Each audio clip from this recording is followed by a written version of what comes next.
I've seen just about everything. Seen queens overthrow kings, and straights flushed away. I felt the sweat after every re-raise, and nearly buckled after bad beats. Seen rags lead to riches, and witnessed countless miracles on the river. So if you want to play, take a seat and show me something I haven't seen. We play at FullTiltPoker.com.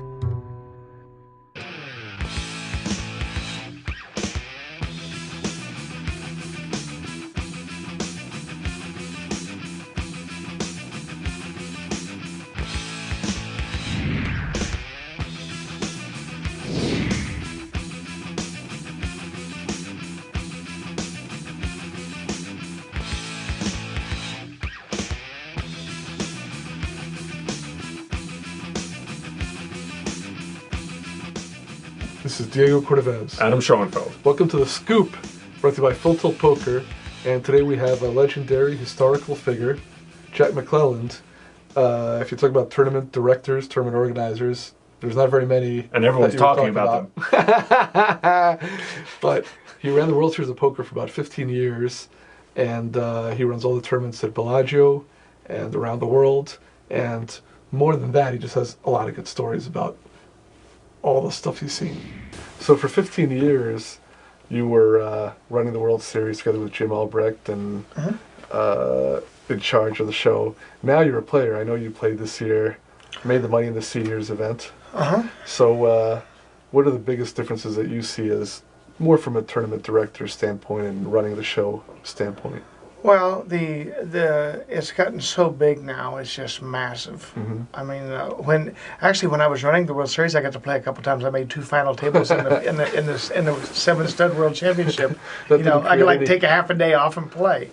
That didn't create any concern that, well, one day you're the tournament director, maybe you get a favorable ruling when you're at the final table? No, you always have to take the worst out of it.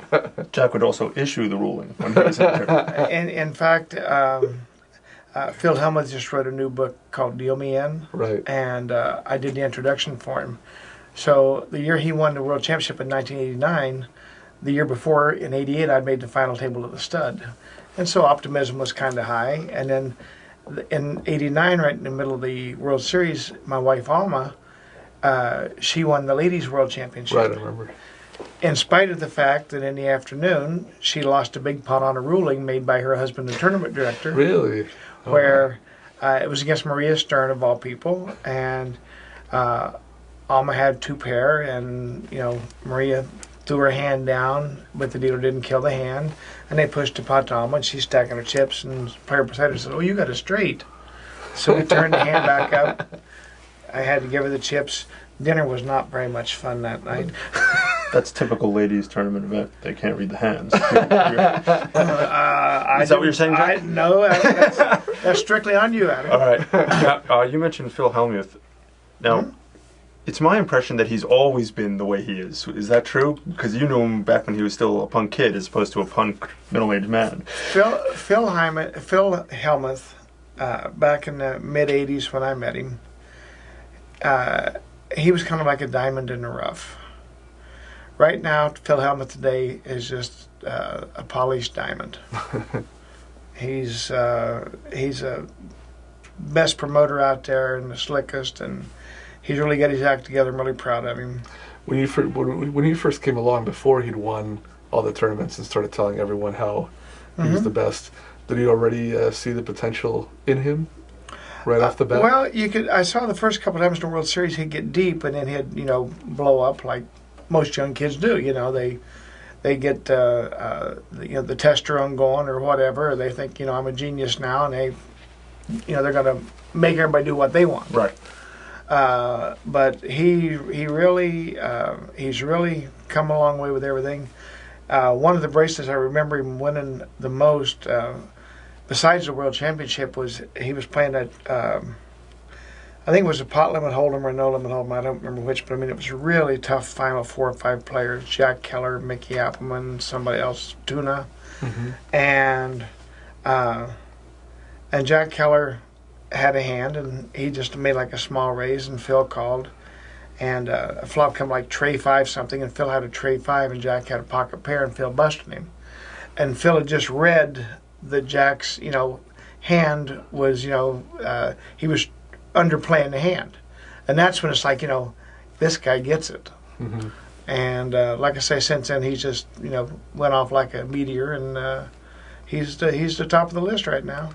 We've talked a bunch of times about how at the World Series, his poor behavior stands out in this era. There are people who celebrate a lot of it, but as far as really, how he treats other players, a lot of times it's poor, or even in the tournament staff. When you were working on the World Series in the 80s, you had characters still around like Stu Unger, Johnny Moss, Puggy Pearson. Is it accurate to say that Phil gets a lot of attention now, but that overall player behavior has improved dramatically, or is that just my player impression? behavior's improved dramatically since we started the penalty system. Mm-hmm. Phil's gotten penalties. Devilfish has gotten penalties. The master, I give him a penalty heads up in a tournament. That could be costly. It was. He came in second. Syracuse Chris, he used to just explode like a volcano.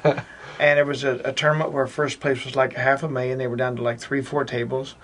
And my assistant was there, and he went off, so he gave him a 20-minute penalty. And he just wouldn't give up, so he gave him another 40-minute penalty. So after an hour, he came back, and he had no chips. And I mean, since then, Chris has been an absolute gentleman. It's like, this is going to cost me a lot of money if I keep acting stupid. So if Stu Unger or Johnny Moss or some of these guys had been around as when the penalties came in, I think that would have rectified their behavior. Probably the two people that most caused me the most sleepless nights. Yeah. And the reason I put the penalties in were probably John Benetti and Sam Grizzle. Oh, right. Because Sam, he just knew how to push the envelope. He could get them right to the edge and mumble in their ear. Where Benetti... Yeah, he's a master. Benetti would be out loud. Yeah, Benetti just be out loud. And I love John. John was a great guy. I remember one time in the championship at the Four Queens, he got a penalty. So I gave him a penalty, and I know I'm going to be listening to it for days. So John stomps out of the room. So it's 20 minutes later, he comes back, and he's sitting like this, staring at me. So I'm just doing my thing. He says, he says, you've given me a lot of penalties. I said, yeah. He says, and I deserved every one of them. And the whole table cracked up. Good for him. The tension was diffused. Right. And that's what I feel one of the most important things to be a successful tournament director is you don't go pour gasoline on a problem, you go and you try to diffuse it. Yeah. And that's always been a hallmark of your style. Yeah, you go and you slap them on the wrist and you give them a little sugar and... Yeah, if you can get a laugh out of the table, usually the problem's over. Yeah, and I mean, like a couple years ago, and I didn't know that Scotty had acted really bad at the horse tournament because I didn't see it until later. So anyhow, the next tournament, he's playing in my $15,000 championship at Bellagio, and right before the end of the night, he gets a penalty, and he gets up and walks off. I say, Scotty, just come in 20 minutes late tomorrow, because you got a penalty. He didn't say a word. But if I'd let him get away with it like other places did, then they just push and push and push. Right.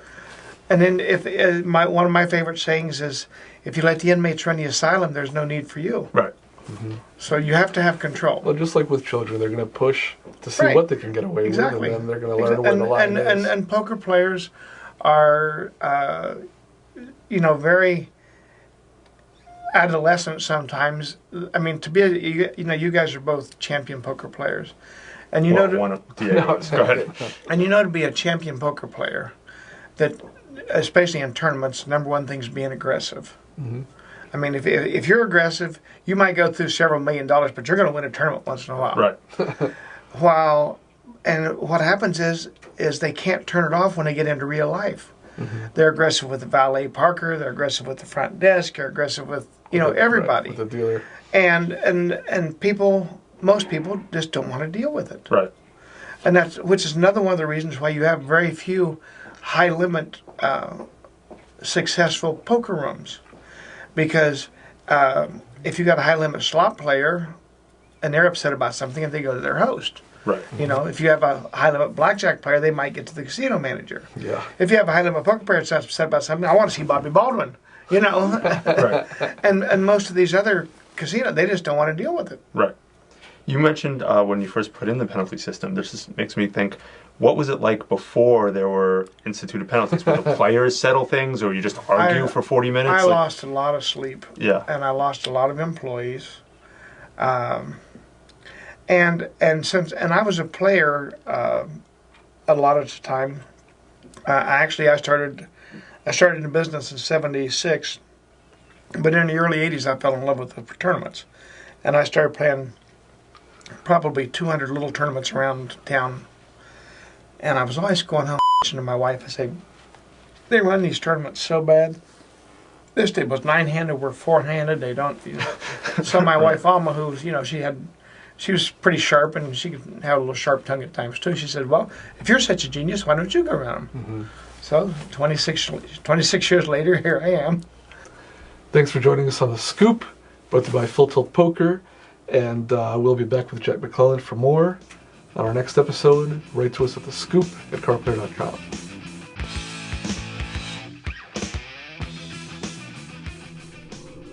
I see you. Your eyes. Your hands. Your chips. Everything.